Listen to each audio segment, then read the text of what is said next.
it's about core values, and it's interesting whether you've defined them and written them down or not, they exist.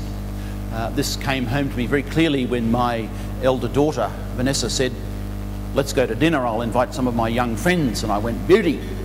And out we went. She was the graduate recruitment officer for PricewaterhouseCoopers. This was about 10 years ago. So she employed about 600 graduates a year, interviewed a lot of folk. The night we went out, she was about 30 then. There was a young lawyer, there was a young engineer, there was another accountant, merchant banker style. It was interesting, after they'd been plied with a few grogs, I asked them, "Who do you work for? What are the great firms you work for? Who would you really like to work for, and who were the arseholes?" It was interesting listening to them talk about firms in Sydney. They knew clearly the great firms, and they knew the sweatshops. And they talked about you wouldn't work there, but you would work there.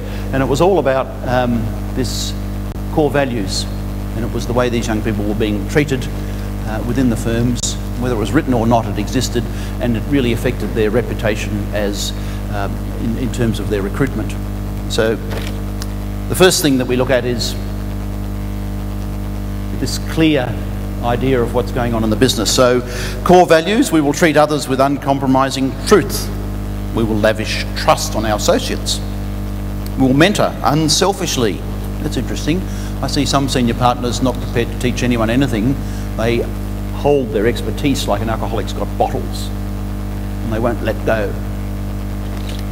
Others teach young people with great generosity. We will be receptive to new ideas regardless of their origin, rather than, "Oh, we tried that in '64, it didn't work." You want to get young people retreating from ever suggesting anything again. Behave in that way.